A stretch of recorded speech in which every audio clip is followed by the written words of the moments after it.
At ito, magluluto na naman tayo ng ating pang-ulam at good for 1 week. Magluluto tayo ng chicken manok at saka po pork mamoy. Dahil nakakapagod kasi magluto kung araw-araw. Kaya kung magluto po ako 1 kilong manok at kalahating kilong pork mamoy.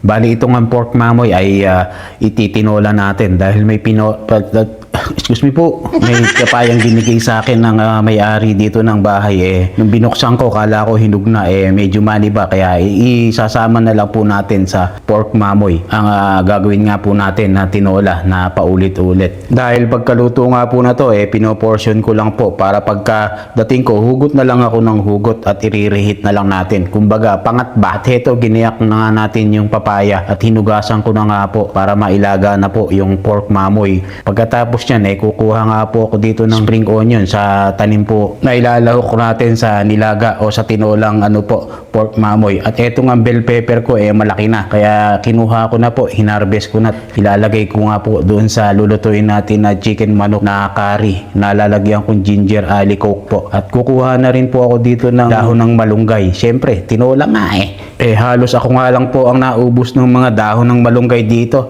Dahil ala naman pong nakuha, kundi ako lang at me. Di wow.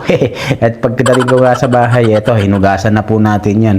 At saka po lulutuin na natin. At naglagay na tayo ng sibuyas, tsaka yung spring onion na ilalagay sa ating chicken manok. At eto, mekos-mekos lang po natin. At nilagyan ko po ng garlic parehas yung nilaga. At saka po itong chicken manok ng garlic at onion. At saka po itong konting onion powder. Dahil nga po wala akong mga press dito. Dahil mahal po yung mga press na pampalasa. At nilagyan ko na rin po chili powder at saka kilikili powder. Ng curry powder. Dahil nga po, curry nga At pagkalagay natin ng mga konting pampalasa, mekos-mekos lang po ulit natin ng konti. At saka po natin ilalagay yung pinaka pampalasa niya, yung ginger alikok. At saka po nilagyan ko na rin ng pepper at saka sabaw na 1 tabo. At saka natin mekos-mekos yan.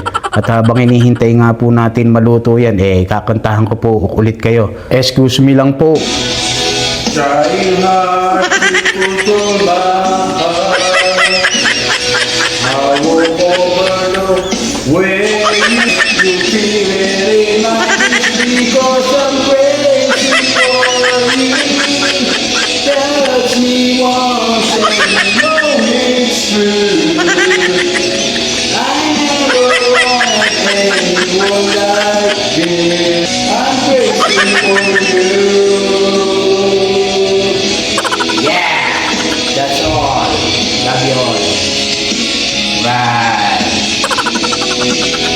Pasintabi na po sa inyo, wala tayong magagawa, ganun talaga ang buhay, parang life. Kung naumay na po kayo sa pinaggagawa ko, skip nyo lang po itong mga video ko, ganun talaga no choice At syempre, pagkaluto yan kakain na po ako, mas malamig po kasi dito sa labas Mangantayon, alright.